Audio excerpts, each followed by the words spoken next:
Welcome back to the Humble Marksman channel, the only gun channel dripping with that BDE. That's right, Big Dad Energy.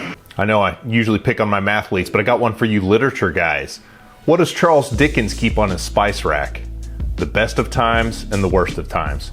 I didn't pay attention in literature either, so I didn't get the joke myself. But I'm David, and this is the Bul Armory SAS2 UL 3.25. So the UL stands for ultralight, and this is their concealed carry gun. It's basically a double stack modular 1911, which means 2011 to most people, but it's not made by Staccato, so you can't say 2011. That said, the feature set that it shares with the gun is very, very similar. The mags and grip modules aren't quite the same, but all of the other features, if I hand it to you, be like, this is a 2011, and you'd be pretty close. Getting it right out there up front, this is a media gun that was sent to me, so I did not buy this. It's for video purposes, but that said, I would buy it because the feature set on this gun and the price point that it's offered at, it's a very, very strong value. It basically is like a Staccato C2, but it comes in at a price point of just about $1,500. So the price point on the gun is reachable by many, if not most, and it has all of the stuff you'd want in a 2011 carry gun, but costs,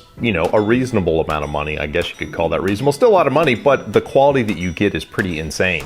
Those of you who follow the channel know that one of my carry guns, I bought a Bul Armory SAS2 Tac 4 1/4. It's basically a 19 round, this gun, but bigger, 4 1/4 inch barrel. You can scope out the video on that. And this would be the little brother to that gun. It shares mag commonality with the bigger guns, but it is much lighter weight because it has an aluminum frame. So it's roughly the size of a Glock 19. I think it gets one more round in the magazine. I think it's 16 round mags, but it has an actual quality trigger that allows this gun to do big gun stuff. And the way that it gets the weight down so low is if you look at the slide serrations and all that it's got going on, the slide serrations are super deep cut, but the barrel's been fluted as well. It has a bull barrel style lockup, but the barrel has been weight relieved and fluted as well. And the result is a gun that it doesn't recoil as much as you'd think for a snappy little guy. Like, I can shoot this gun like a bigger gun.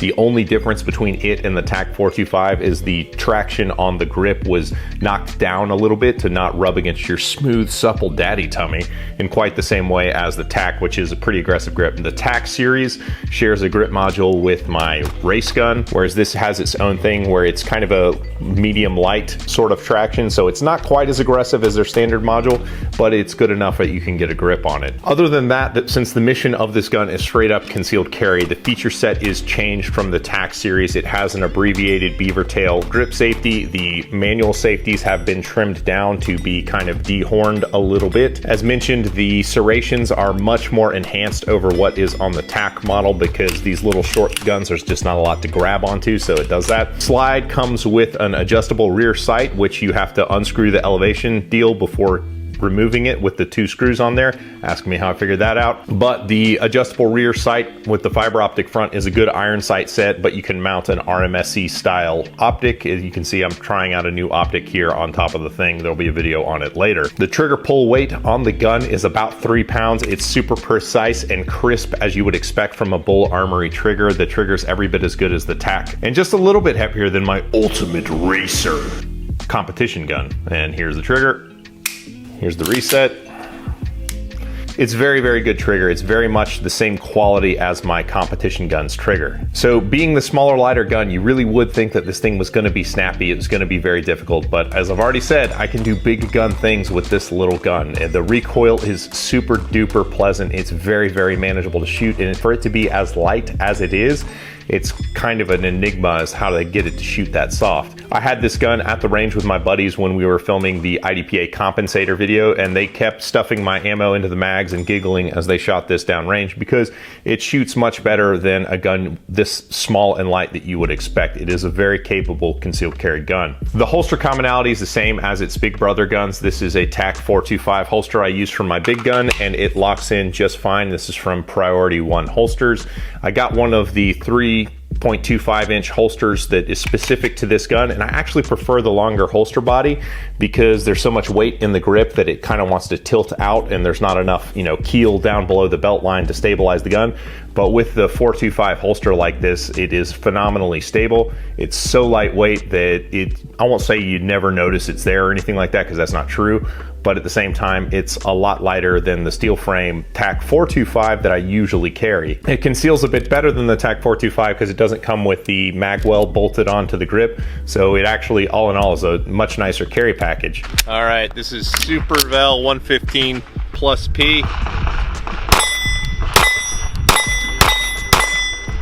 It actually, I kind of like how that spicy plus P runs that thing. That works pretty well. So a couple things that I like about the gun that aren't super obvious. I mean, as far as it doing all the gun stuff and the carry stuff, this is replacing my TAC 425 as my carry gun because it's almost as capable, almost, but it's lighter weight and more convenient. So I don't know why I would not go for the more comfortable, more concealable gun than the bigger gun. It's not like the big gun's going away. It's just gonna wear a light and be the home defense gun for now. A couple interesting features I find about these guns, because this is an aluminum framed gun. 2011s have, you know, the 4 rails or whatever, 2 on each side. Bul Armory uses like 2 large rails, almost like a 1911, and that is a very stable way to be doing slide rails on these frames, so I think their frame is probably going to hold up pretty well. I know with the aluminum frame guns, that's a bit of an issue. So we'll see. It's way too early to tell with this. Round count on this gun's only 400 or 500 rounds at the most right now. It comes with a gray zip-up bag with the 2 16-round mags, and in the bag there's going to be a patch and some stickers, a really nice cleaning kit, and all that good stuff. With some of the bad things about the gun, there really aren't any bad things to report, like overall deal breaker type stuff, but just kind of nuance type things.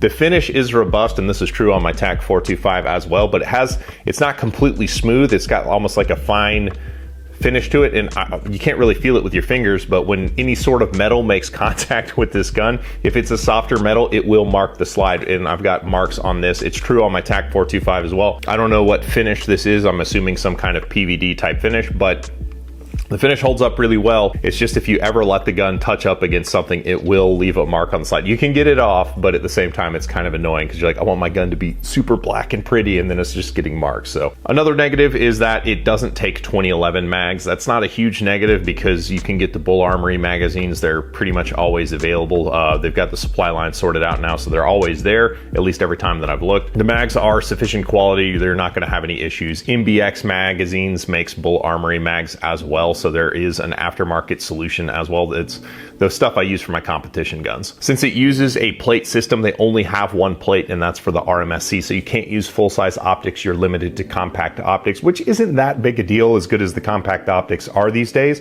but just something to be aware of. I don't think this is a negative because I have a very well-developed feel in my trigger finger through competing, but it is a 3-pound trigger. I think that's a great trigger weight for a 2011, especially with a super firm wall that is very, very predictable. The trigger provides tons and tons of feedback.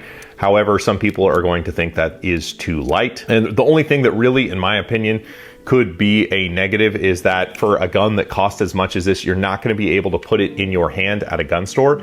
You have to go through their website to order them in 2023 and beyond. They've used dealers previously, but I think they switched to a direct distributor type model in the future. That means you kind of have to go on faith when you purchase something like this that you're going to like it. But everybody who I've put the gun in the hand, at this point it's like 4 people that I've shown this gun to, has really liked the feature set, the specs, and the way that it is set up. So it's a really nice gun at a pretty nice price with an awesome feature set, and it is a very, very shootable gun. It's just pretty much awesome. So I want to thank Bul Armory for sending the gun out. Subscribe to the channel. This gun will be featured in more videos with like head-to-head comparisons. I'm going to do like a diminishing returns curve video, taking like a Toro G3C with Canik MC9 versus kind of like this gun, just kind of as you step up the price point, seeing like what kind of performance that you get.